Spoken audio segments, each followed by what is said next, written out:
Epic Universe has recently updated their early entry procedures, and they have huge ramifications. Hello everybody, welcome. Today we're going to walk through how entry and early entry work at Epic Universe, and give you a minute-by-minute breakdown to ensure you know what to expect and get the most out of your day.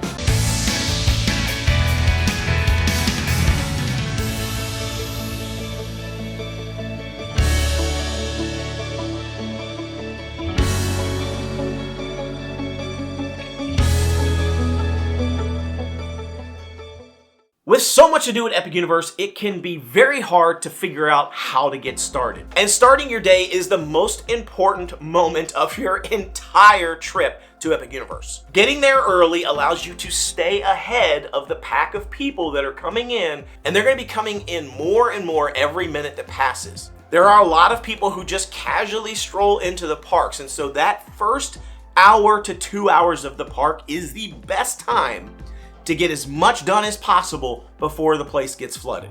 But if you've never been there or you've not been there recently, you may not know exactly what to do, and you can very easily waste a ton of time in the mornings. So this guide is going to give you a step-by-step playbook to make sure that you get the best start to your day. Now, I visited the park yesterday, so this information is hot off the presses. It is accurate as of now. Now, early entry and the time the park is open does vary day to day. So the hours that I'm going to use for this video are early entry starting at 9 a.m. and park entry starting at 10 a.m. Really quickly, the attractions that are open for early entry are Super Nintendo World, which is Mario Kart Bowser's Challenge and Yoshi's Adventure. Minecart Madness is not open for early entry.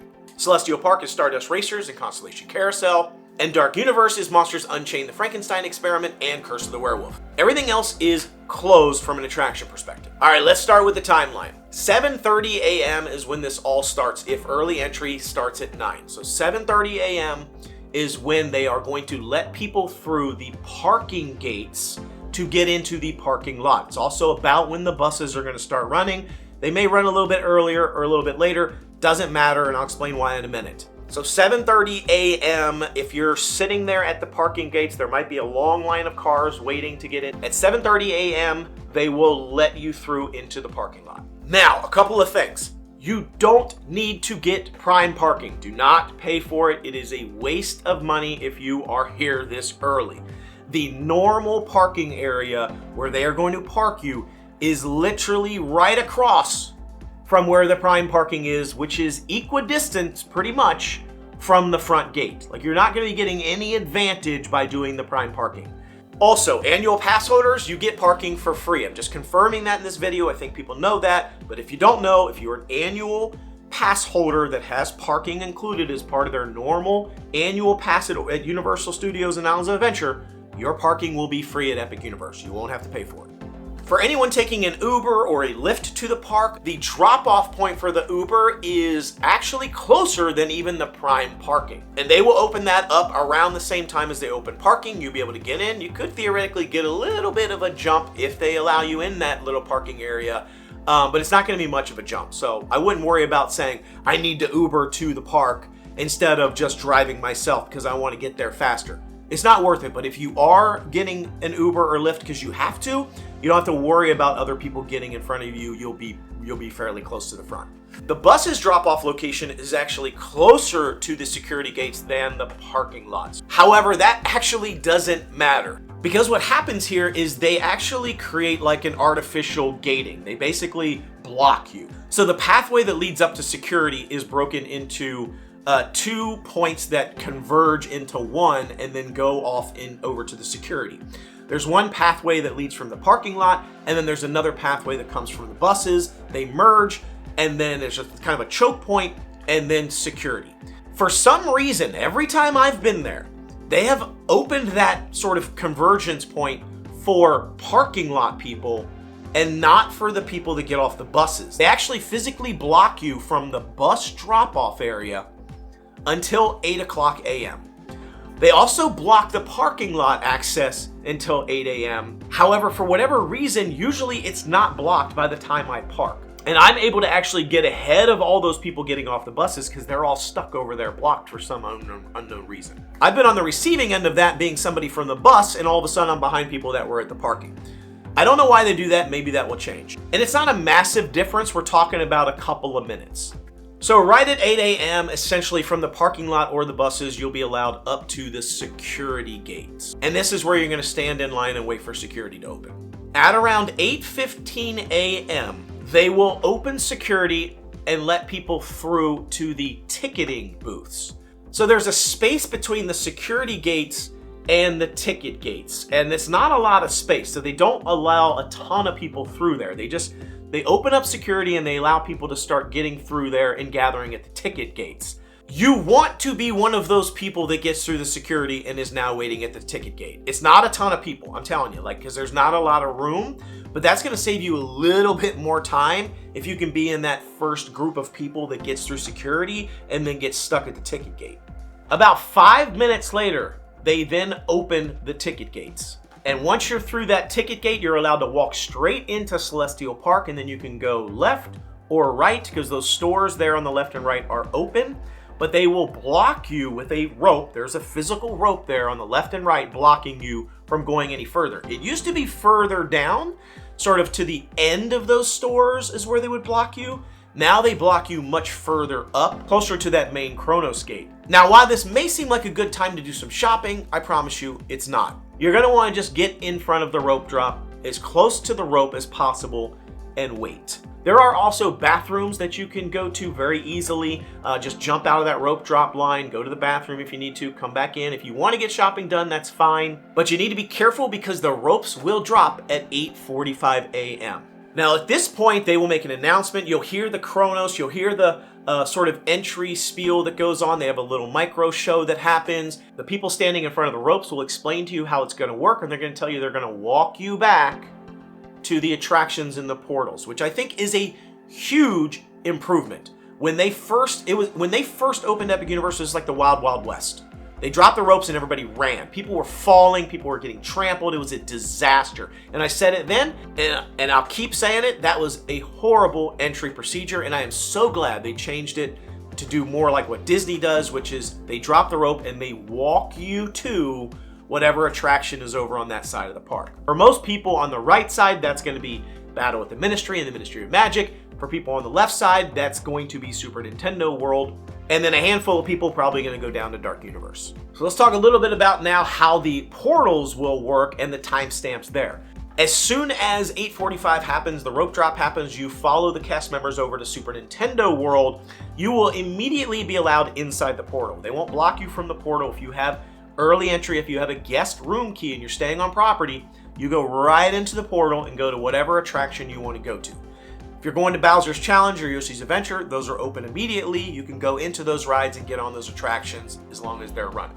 Minecart Madness, you can head over there and you can basically get in a line that is waiting to get into Minecart Madness whenever it opens after early entry is over, or maybe early if they end up opening it earlier. For anyone without a room key, you won't be able to enter Super Nintendo World at all. There will be a line forming where you are waiting for early entry to be over, and they will not let you in until 10 a.m. You will stand there for a solid 60 minutes and not be allowed in that portal.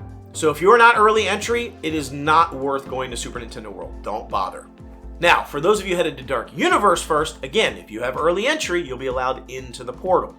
You can go straight to Monsters Unchained, or you can go to Curse of the Werewolf. No problem, get in line, ride those rides. If you don't have early entry, you're going to be stuck, again, outside the portal, and they're not going to let you in until 10 a.m. So you're going to waste your time. Now, if you're over on the right side of the park, they're going to walk you back to Isle of Berk and to the Ministry of Magic areas. Now, if you're headed to Stardust Racers at early entry, you will head straight over there. You'll follow the cast member. They'll drop you off at Stardust Racers or Constellation Carousel on the left, and you can get right on the attraction if you have early entry. If you don't, you're not getting on the ride. They're gonna check for your key. They're gonna check, and you're gonna get stuck. For How to Train Your Dragon Isle of Berk, this is a little different because the portal is not open for early entry. For this particular portal, they will block everybody at the entrance of the portal. And so everyone will be lined up there, waiting to get into the portal whenever it opens. It's not supposed to open until 10 a.m. However, it usually opens earlier. In my experience, I have stood there and waited, and it opened at 9:30 a.m. As soon as it hit 9:30, they drop the rope, let people into How to Train Your Dragon, and the whole land was open for you to explore, and some of the attractions were open. So Dragon Racers Rally and Fire Drill were running, no problem. You could actually get on those rides right at 9:30 if you wanted to. Hiccup's Wing Gliders, my experience has been it does not open until 10 a.m. They will let you in the line for Hiccup's Wing Gliders, however. So you'll get in the line, they'll keep opening a little bit of the line, you'll get further into the line, and they will officially open the attraction at 10 a.m. or later. It's actually opened even later for me. Sometimes it didn't open until 10:20 or 10:30 a.m. But you will get in the line, and as soon as the attraction's open, you'll be the first on it. Now here's another big one. If you're headed to Ministry of Magic, the portal is not technically open for early entry, which means it should be similar to How to Train Your Dragon, where everybody stands outside and waits to get in the portal until it opens. For this particular portal, it's different. They allow everybody in the portal, and they even announce to people the portal is open. They will usually tell you at rope drop, the portal is open. If you go to How to Train Your Dragon, they will tell you there, this one's closed, but Ministry is open. So the portal itself will be open, and you'll be able to go into the portal and go directly to Battle with the Ministry and get in line for Battle with the Ministry, which I highly recommend doing if you're planning on going to that side of the park. Go straight in and you will get in line for Battle with the Ministry, even though it doesn't open technically until 10 a.m. Now, I will tell you, it does open earlier. There have been lots of times where it opens at 9:30, 9:45. I've been off of Battle with the Ministry by 9:30 a.m. and on to other things.